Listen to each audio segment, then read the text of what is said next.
My wristwatch is broken, my shoes are untied. Time is a ticking, and so is the tide. But I am not worried, things are what they are. Come rain or come shine or a shooting star.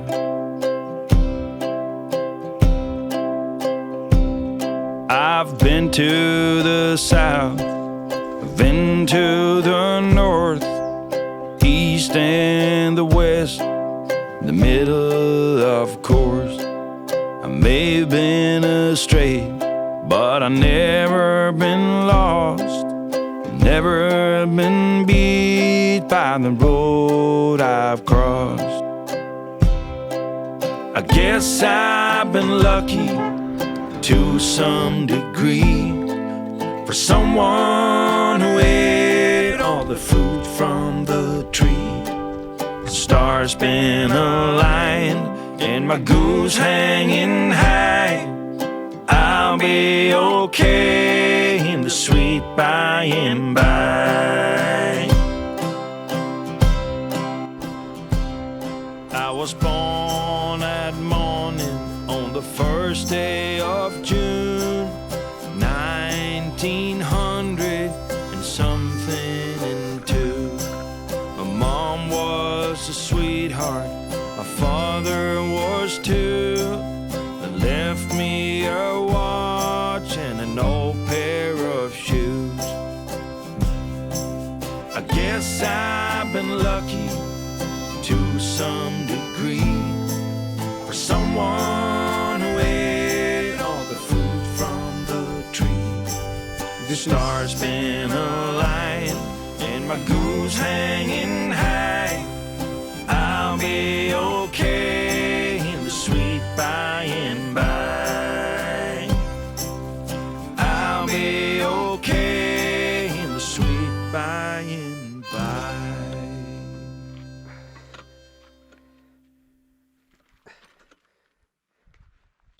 First day I covered 78 kilometres to Chowari. ये पहले दिन के लिए बहुत ज़्यादा run था। I remember कि 5:30 बजे के करीब मैंने वहाँ के जो लोकल्स थे उनको पूछा था ऊपर पातका के पास कि क्या मैं यहाँ पे कहीं टेंट लगा सकता हूँ कि नहीं। तो वो लोग उस बात के लिए माने नहीं, बिकॉज़ मे बी मैंने जिन लोगों को पूछा वो लोग इस तरह की एक्टिविटी नहीं करते थे, क्योंकि ये मुझे बाद में चीज़ें समझ आई। तो पातका में लोगों ने मना कर दिया कि कनक बीजी हुई है, आपको ऐसी जगह नहीं मिलेगी, एंड दे डिडंट एग्री। उसके बाद मैंने वहाँ से साइकिल तेज़ तेज़ भगाई। मैं पहुँचा लाडू पहुँचा मैं कुछ 7 बजे। और वहाँ से 5 किलोमीटर ऊपर था चुवाड़ी, और वो 5 किलोमीटर जो था वो हाइट था। एंड बाय 6 और 6:30 मुझे समझ आ गया था कि बॉडी जो है वो पूरा एक्सर्ट हो चुकी है। जो एक बॉडी की लिमिट होती है कंप्लीट एक्सर्शन की, वो मैंने उस टाइम पे फील की, क्योंकि उसके बाद बिल्कुल बॉडी में जान नहीं थी। लोअर बैक पेन करने लग पड़ा। बैग 10 से 12 केजी का था, तो मैं बिल्कुल नहीं चल पा रहा था। और एक मोमेंट पे मुझे फ़ील हुआ कि शायद मैं कहीं फेंट होके गिर ना जाऊं। अंधेरा था वहाँ पे, तो मुझे इस तरह का डर लगा। फिर बाद में एक भाई वहाँ पे रास्ते में मिल गए थे, वो लकड़ी लेके जा रहे थे 2.5 किलोमीटर, डेली वो आते जाते हैं। उनसे बात करके मुझे समझ आया कि वो अपनी यंग एज में ट्रैवलिंग, बाइसाइकिल, स्ट्रेंथ ट्रेनिंग सब कर चुके हैं, क्योंकि उनकी बातों से ही वो चीज़ समझ आ रही थी। फर्स्ट थिंग ही सेड, मैंने उन्हें कहा कि मुझे वहाँ पे टेंट नहीं लगाने दिया गया, और वो लोग कहते हैं कि यहाँ पॉसिबल नहीं है। तो ही सेड कि यार ये नॉर्मल है, तुम कहीं पे भी लगाओ, क्योंकि इस तरह से तो फॉरेनर आते हैं और वो एकदम जंगल में कहीं पानी वाले हिस्से पे भी साइड में लगा देते हैं। And he also mentioned one more thing कि एक स्प्रे रहता है, उसको हमें अपने टेंट के आसपास लगाना रहता है, और उसकी वजह से कोई भी जानवर आपके करीब नहीं आएंगे। तो मुझे लगा कि हाँ ठीक है, मेरे पास थोड़ी कम इन्फॉर्मेशन है इन चीज़ों को लेके। This was my first time. Chowari से थोड़ा सा पीछे वो कट गए अपने घर की तरफ, और चुवाड़ी पहुंचा। वहाँ पे मैंने एक नगर पंचायत का गेस्ट हाउस जो था वो बुक किया। I was able to feel कि मैं चल नहीं पा रहा था, पाँव लड़खड़ा रहे थे। जवान उस तरह से बोल पा रहा था जैसे ड्रिंक किया होता है, मतलब इतना ज़्यादा एनर्जी जो थी वो डाउन थी। और जो बॉडी की हीट थी वो कम या नॉर्मल आने में मुझे 3 से 4 घंटे लगे। हर दिन मैंने नींद में एक पैटर्न देखा कि जाते में मैं इतना थका होता था कि मैं जब वो सोऊंगा उस टाइम पे तो 3-4 घंटे के लिए नींद जो होगी वो बिल्कुल वैसी होगी, बेहोशी वाली। लेकिन 12-1 बजे आँख खुलती है, चीज़ें नॉर्मल हुई होती हैं, पल्स बीट नॉर्मल होती है और उसके बाद 1-2 घंटे के बाद जागना पड़ता है मुझे और फिर नींद अच्छे से आती है उसके बाद। हाँ, और फर्स्ट डे तो जब मैं अपने आप को कहीं पे भी टच कर रहा था तो मुझे समझ आ रहा था कि यार ये बहुत ज़्यादा हीट है, बहुत ज़्यादा हीट बॉडी से निकल रही थी। Next day I went to a clinic, medical store, और मैंने उस बंदे को बोला कि यार मेरी पल्स देखो, और अगर मेरी पल्स ठीक नहीं चल रही है तो मैं आगे और हाइट पे जा रहा हूँ, जोत जो हाईएस्ट पॉइंट है, तो मैं वहाँ नहीं जाऊँगा और ये थोड़ा डेंजरस भी हो सकता है क्योंकि फेंट होना और गिर जाना कहीं पे इट्स नॉर्मल, ये हो सकता है। बस इस एज में मैं वो चीज़ें फ़ील नहीं कर पाता हूँ या फिर मैंने ऐसे एक्सपीरियंस नहीं किए हैं। तो वो कहते कि नहीं देखो पल्स ठीक है और मैं अपने टाइम पे मैं भी साइकिलिंग करता था। Few things I need to take care. First, you need to take electrolytes with you, hydrate रखो बॉडी को। तो मैंने वहाँ से ORS के 3-4 पैकेट ले लिए। वो मैंने पहले भी लेने का सोचा था लेकिन रश की वजह से मैं थोड़ा कर नहीं पाया। एंड वन मोर थिंग कि जब आप थक रहे हो ना, जब आप एक्चुअल में फ़ील हो रहा है कि बॉडी अब कह रही है कि रेस्ट लो, तब रेस्ट लो, रुको। दिन में 4 से 5 घंटे की साइकिलिंग बहुत होती है और उसके बाद रुक जाओ। तो उनकी वो बात मान के मैंने वैसी चीज़ें इम्प्लीमेंट की next day. And one more thing there happened is, मैंने नेक्स्ट डे मॉर्निंग में चुआड़ी में ही वो टेंट उठाया और उसे बस में रख के वापस घर भेज दिया, क्योंकि उसके साथ जोत चढ़ना मेरे को बहुत ज़्यादा इम्पॉसिबल लग रहा था। मुझे लग रहा था मैं जा ही नहीं पाऊँगा।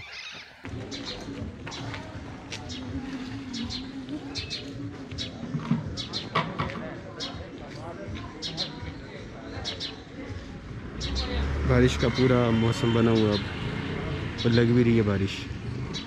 और जहाँ मुझे जाना है वो ऊपर वाला पहाड़ है, वो एंड पे जो दिख रहा है इस तरफ को, इसके आसपास और इससे पीछे वाली साइड को। और शाम में एनर्जी इतनी लो हो जाती थी कि लगता था कि नेक्स्ट डे कैसे पॉसिबल है, बट मॉर्निंग तक बॉडी काम करेगी, बॉडी अच्छे से फ्रेश होती थी। थोड़ा खाना खाते हो और तुम चलने लग जाते हो, तो दैट वाज गुड।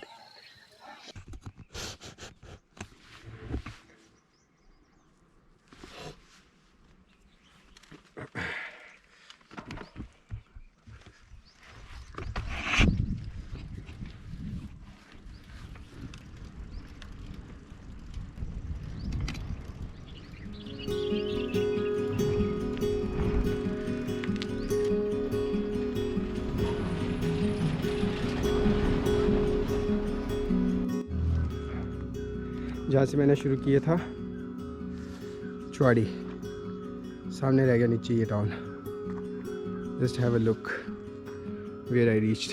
मेरे को लग रहा है कैमरा में ज़्यादा अच्छे से दिख रहे हैं बादल और पहाड़ियाँ ये जो ब्लू ब्लू हुई हैं ना, this is amazing, this is really amazing. आज मैं थोड़ा एक चीज़ ध्यान दूंगा कि जब मैं बहुत थक गया हूँ तो रश नहीं करना है। वो देखो यहाँ जैसे टावर दिख रहे हैं, ये जैसे, बस वहाँ जाना है और उससे भी आगे वाले मतलब पोर्शन पे है जोत।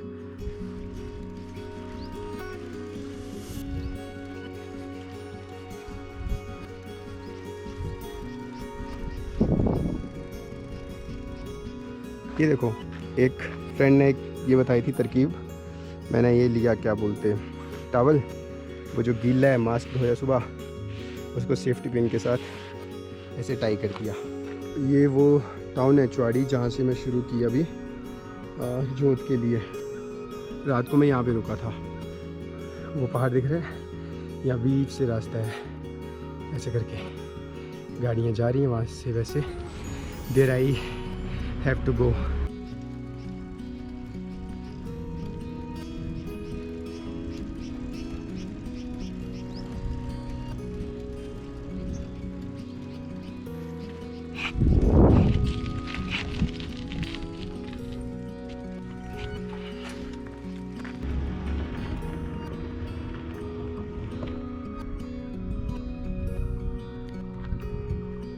रेड बुल या इलेक्ट्रोलाइट और आराम, ये ज़रूरी है, नहीं तो बंदा फेंट हो सकता है।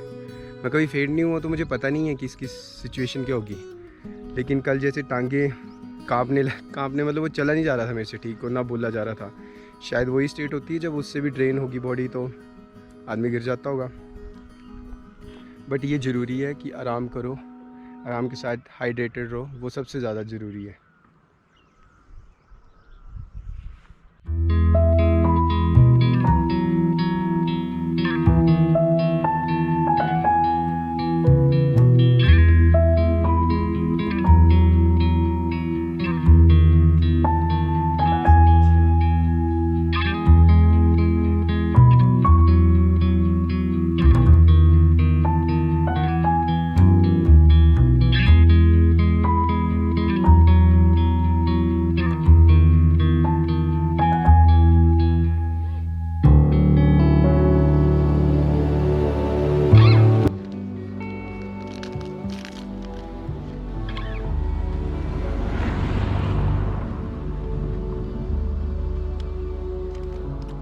कुटी यहाँ से 2 किलोमीटर है, वो सामने दिख रहा है। पर वही अब समझ आ रहा है, जैसे कि बॉडी जब बिल्कुल थक जा रही है तो बैठ जाओ, खाओ, वेट करो।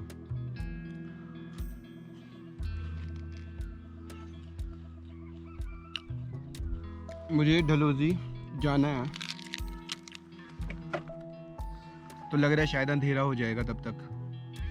सोच रहा हूँ कुछ से आगे रहेगा, कुछ 10-9 किलोमीटर रहेगा जोत। देखता हूँ अगर गाड़ी मिली तो निकल जाऊँगा, क्योंकि मुझे यहाँ तक पहुँचने में मतलब 13 किलोमीटर आउट ऑफ 23 कवर करने में 2.5 घंटे लग गए। अब खाना खाऊंगा तो थोड़ा रुकना पड़ेगा, और टाइम हुआ है 2:05। तो खाना खाते और इसमें अगर मैं 3 बजे चला 2.5 घंटे और 5:30 ये लेट हो जाएगा। ये जोत से फिर खजियार शूट नहीं कर पाऊँगा, तो जाना पड़ेगा। और मेरी ट्रिप का पहला देवदार ये सामने दिख रहा है अभी, ठीक है। आगे अब देवदार शुरू होने वाले हैं, ये सबसे छोटा आपको दिख रहा होगा।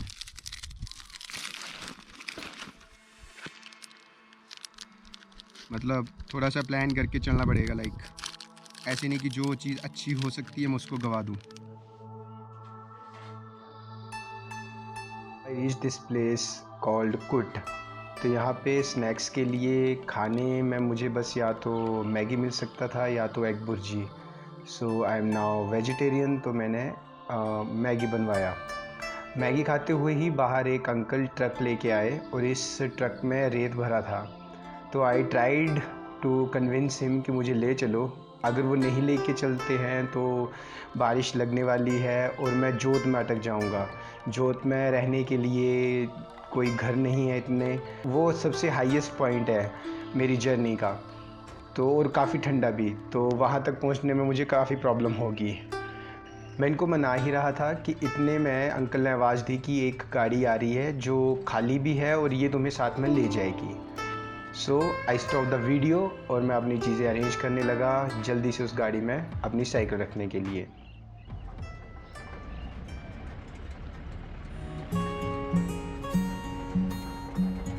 I know that you're curious, I know that you're strong, but life can be furious and things can go wrong. You go, we're better off tomorrow, but who knows if we get joy or sorrow.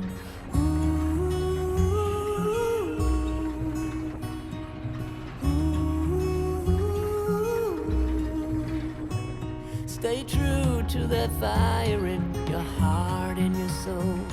Don't drench your desire in what you can't control. We fly, try so hard to get there, and we might be lost but not forever. ये है जोत। वैसे काफ़ी बार आया हूँ मैं यहाँ पे। ये पीछे का व्यू जहाँ से मैं आया, नीचे जैसे जो टाउन है वहाँ से मैं आया हूँ, और इस तरफ को Chamba. It takes a bit of suffering to sleep sleepless nights and wandering before you make it safely to the end, the end, the end.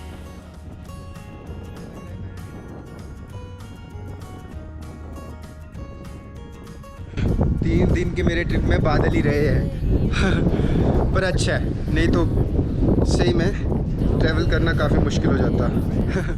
ठीक है, और आज डेट अप्रैल 6 है और यहाँ पे 11 डिग्री सेल्सियस है, काफ़ी ठंडा है। तो यहाँ से निकलते निकलते जैसे नीचे जाऊँगा टेम्परेचर में काफ़ी फ़र्क आएगा। I am happy that I reached here.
Cycling और ऐसे माउंटेन पे आना डिस्कम्फर्ट तो है, बहुत डिस्कम्फर्ट लग रहा है बीच बीच में, बट शायद यही पार्ट है इसका। लाइक फ़न भी यही है, ये this is a part of the process. ऊपर इतना ठंडा था, हाथ वाथ जम गए थे कि साइकिल भी कैसे पकड़ के रखूँगा, बट लास्ट में जब ये सब देख ले रहा हूँ तो लग रहा है शायद ये 2-3 दिन के बाद नहीं दिखेगा। तो this is worth, more than worth to come here. पता नहीं आप देख पा रहे हो, ऊपर ऊपर ऊपर ऊपर पूरा एक रेंज है माउंटेन्स का, बर्फ़ वाला, बाकी सारे उससे नीचे हैं। मे बी इस तरह के सोलो ट्रिप और साइकिलिंग का या फिर आप ट्रैकिंग पे जाओ, that would be much of discomfort, but that's the fun. उसी में मज़ा आता है।